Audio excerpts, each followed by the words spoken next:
With that overview, I'll now turn it over to Claudia to discuss possible provisions to protect VA flows from new projects. The VA proposal identifies that the VA flow commitments would be additive to delta outflows required by D1641 and resulting from the 2019 biological opinions, which is now proposed to be updated to the 2024 biological opinions. However, much of the flow that exists in the system currently under these regulatory provisions is unprotected flow. Specifically, current delta outflow requirements under the existing Bay Delta Plan are substantively lower than current delta outflow conditions by millions of acre-feet in all but drier years. While biological opinions include constraints on exports, those constraints are not delta outflow requirements and do not apply to other water right holders or new water supply projects.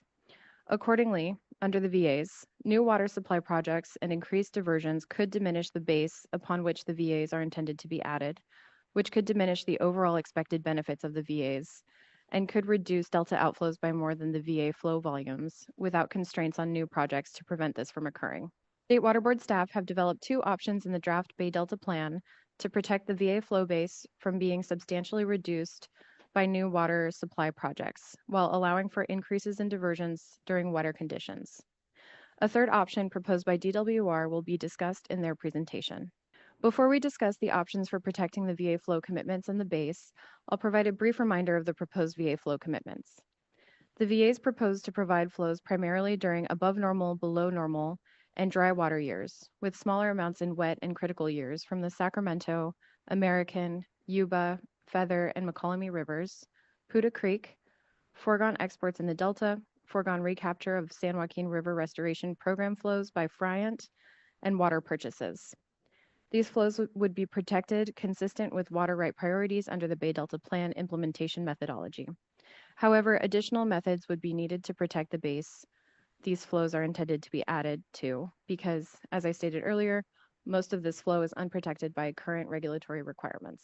Under option 1 identified in the draft Bay Delta Plan, any water right application or water right change petition approved by the State Water Board after January 1st, 2025, involving new or expanded diversions of water, including new points of diversion, would not be authorized to divert water in a manner that changes the magnitude or timing of inflows or outflow to the Bay Delta watershed during the January through June time period, unless delta outflows are at least 42,800 cubic feet per second, measured as a net daily outflow index value. This option includes an exception for de minimis diversions. The net delta outflow index level of 42,800 cubic feet per second was identified as a flow level during the January through June time period that the VAs are intending to increase flows and provide benefits, at which additional diversions would not generally be expected to diminish the intended VA benefits based on scientific information included in the State Water Board's 2023 draft staff report and 2017 scientific basis report. Option 2 would require that any water right application or water right change petition approved by the State Water Board after January 1st, 2025, involving new or expanded diversions of water, including new points of diversion, would be subject to regulatory pathway provisions, including the tributary inflow, cold water habitat, and inflow-based delta outflow provisions in the same manner as non-VA water rights.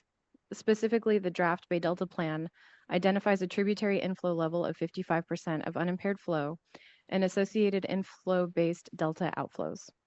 Under option 2, new water supply projects could not be covered by the VAs and would be subject to these bypass flow requirements. That concludes our overview of the in-stream flow protection provision and the provisions to protect the VA flows. I'll now briefly cover next steps. Written comments on the options that we discussed today related to the protection of drought minimum flows and the VA flow base are due January 30th, 2025. I'll conclude by showing our resources and contact information again, as we have during the other workshop days, and we are available for any questions you may have. Thank you.